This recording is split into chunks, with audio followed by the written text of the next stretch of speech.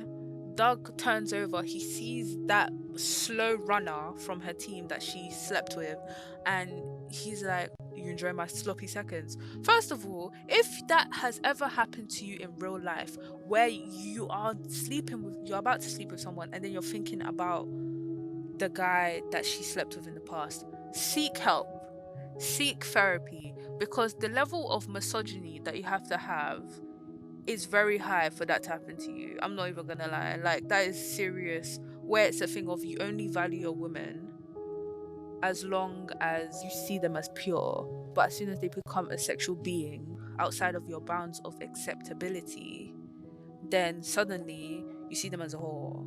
You see them as a ugh.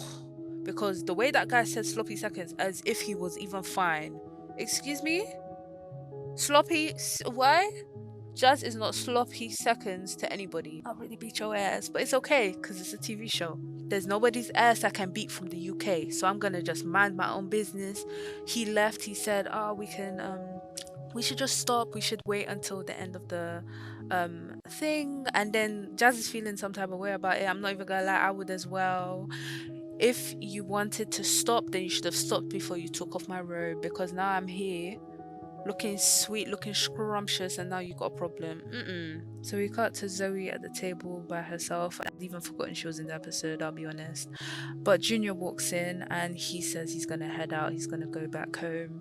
Zoe gives him some words of encouragement. She walks out. Sky walks in, she hugs Junior and she's like, "I like that you fought for me."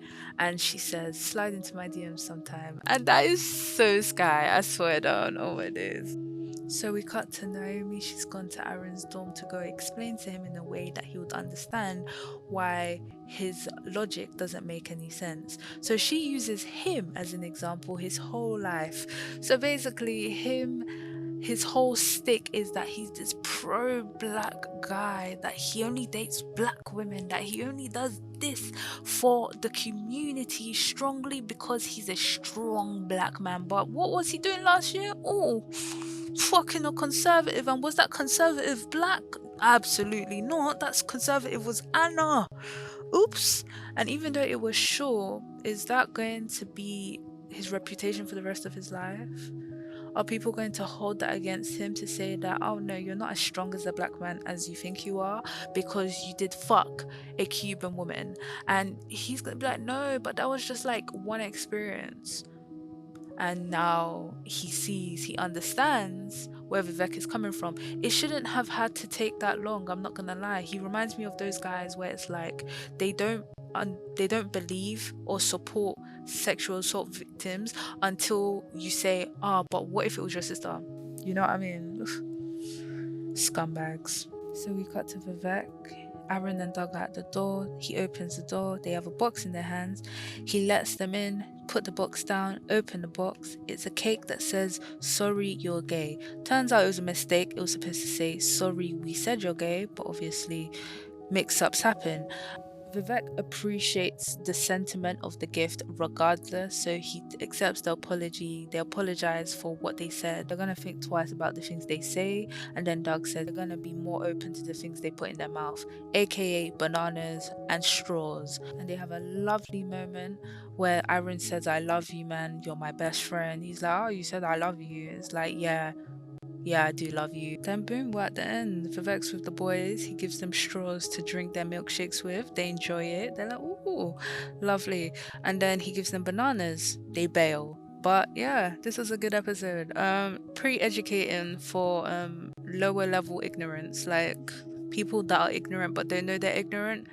Yeah, I feel like this is a good episode for them to watch and be like, I shouldn't have believed the double standard. You know what I mean?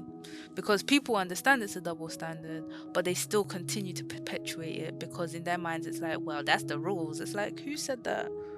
Who said that was the rules? Your ancestors? Mm-mm. I don't remember that.